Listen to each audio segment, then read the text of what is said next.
people not only in Niger State but also. Still a chance for Ian Robin. It's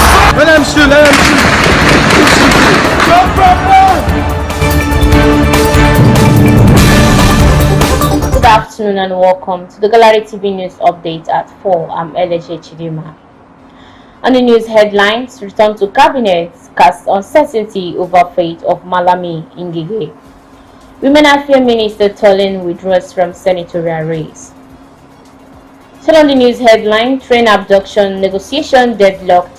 Federal government seeks foreign assistance. Government set ablaze court local government secretariats in Anambra State. And on business news, new money laundering law, inbound, outbound travelers to forfeit uncleared funds. On sports news, Everton, West Ham, others battle for Fenerbahce's Osai Samuel. On entertainment news, Lagos Agog as reggae artist excite fans to honor late Bob Marley. On foreign news, dozen killed in Burkina Faso attack. And on the news in details. Return to cabinet uncertainty over fate of Malami Ngige. With the Attorney General of the Federation and Minister of Justice Abubakar Malami and his Labour and Employment counterpart Chris Ngige backtracking on their early decision to contest elective posts in the next year's election, their fate as members of the federal cabinet seems to be hanging in balance. Both men were present at the valedictory meeting for outgoing ministers conducted by President Muhammadu Buhari last Friday, which was followed by a group photograph of the president and the departed ministers at the presidential villa Abuja. Buhari thanked them for their complying with his directive for members of the cabinet with ambitions to bear for elective posts to resign. The president had bid them farewell, expressing confidence in their ability to govern the country just as other presidential aspirants if they win the election. 7 other ministers who had indicated their interest in the contesting elective position were present at the valedictory section. They include Godswill Akpabio, Niger Delta Affairs, Rotimi Amechi, Transportation, Ogbonnaya Ono, Science, Technology and Innovation, Paul Intelligent Women Affairs, Timber, Silver State Petroleum Resources, Uche Oga, State Mines and Steel Development, and Tayo Alaso Audura, State Niger Delta Affairs. Oliemeka Wajuba, the former Minister of State Education, who was the first to resign, was absent at the meeting with apologies. However, both Ngige and Malami have since made a U-turn as they said in a separate statement that they had withdrawn from the race for the presidential and Kebbi State gubernatorial tickets, respectively, of All Progressive Congress (APC). Women Affairs Minister Tolin withdraws from senatorial race. The Minister of Women Affairs, Pauline Tolin, has announced her withdrawal from the senatorial race ahead of the general election in 2023. She made an announcement in a statement on Monday, the final day to decide whether to resign as a minister or to pursue her political ambition or to consider the move. Tolin, who initially announced to contest for the Plateau State senatorial seat in the National Assembly, had picked the expression of interest and nomination form of All Progressive Congress (APC). She was one of the 10 ministers President Muhammadu Buhari had directed to resign if they must contest for their political offices in 2023 election. On Wednesday last week, President Buhari directed all appointed members of the Federal Executive Council (FEC) running for elective offices to resign or be on or before May 6th, a directive which affected Tolin. 2 days later, the President held a military section for the affected persons to appreciate them for their service. Since the President's directive, some of the ministers have reconsidered their decision to bear the elective offices. Still on the news, train attack, negotiation deadlocked, federal government seeks foreign assistance.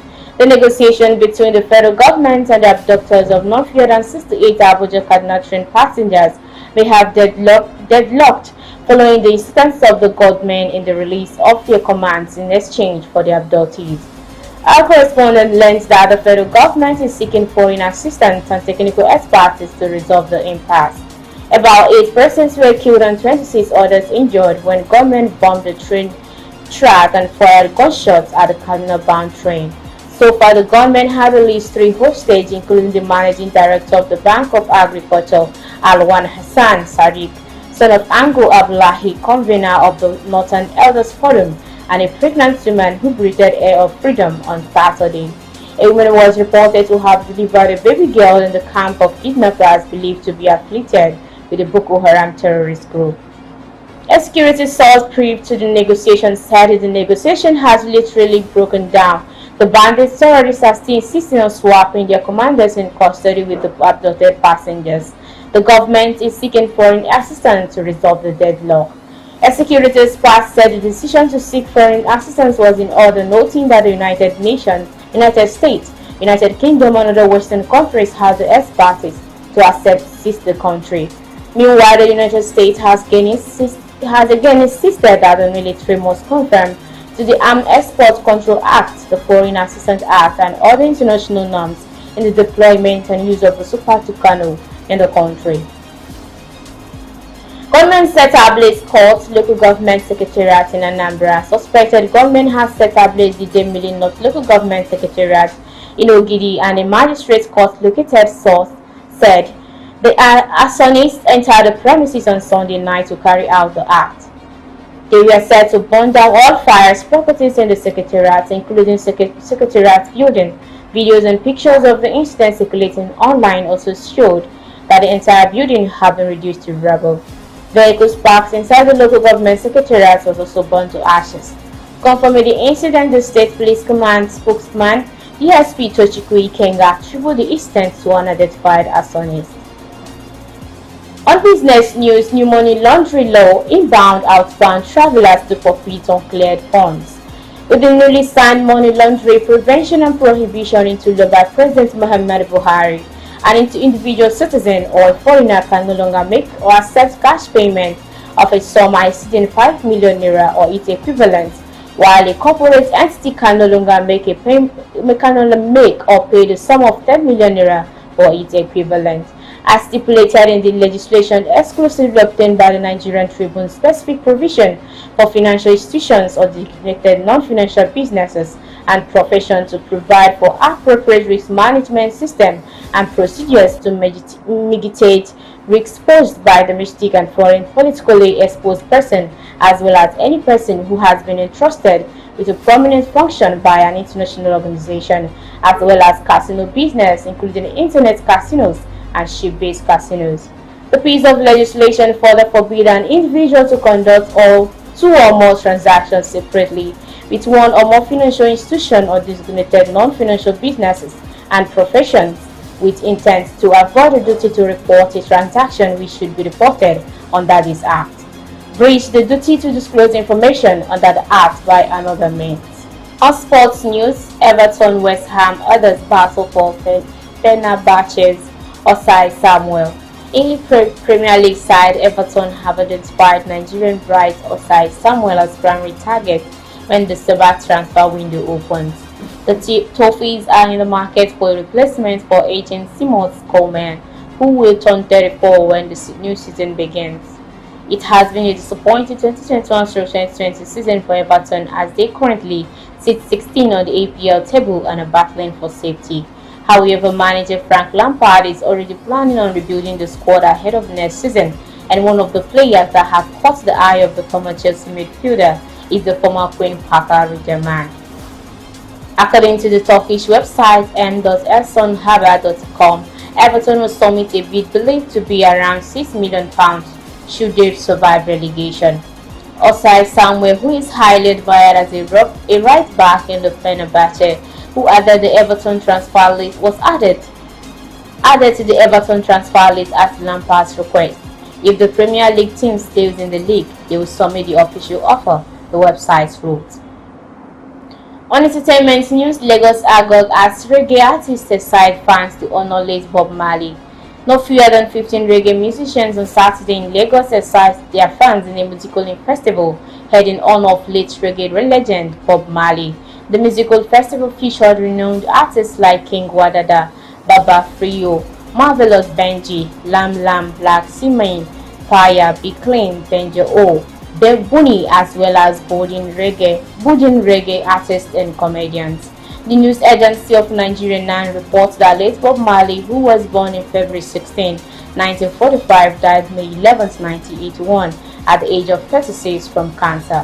While he lived, he was considered as the most influential reggae star that used his music to fight against injustice, oppression, and inequality in the society, regardless of race and religion. The organizer of the show, King Wadada, said the musical festival was to uphold the reggae gene of music, to reposition it, to reenact the musical philosophy of late Bob Marley. On foreign news, dozens killed in Burkina Faso attack. Around 40 people, many of them civilian volunteers with the army, have been killed in jihadist attack in northern and eastern Burkina Faso, local source and security officials said on Monday. In the north region of Sahel on Saturday, about 25 people were killed, including 13 members of the VDP volunteer force, while in the southeast about 15 civilians were killed when their convoy was attacked while it was under escort, the source said. And that's all we have on the Gallery TV News Update at 4. I'm Elije Chidema. Thanks for watching. For more information, do visit us via social media platforms on Facebook, Instagram, and Twitter. Thanks for watching again.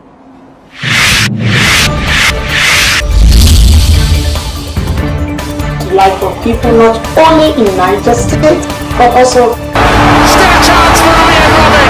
It's Let him shoot, let him shoot. No problem.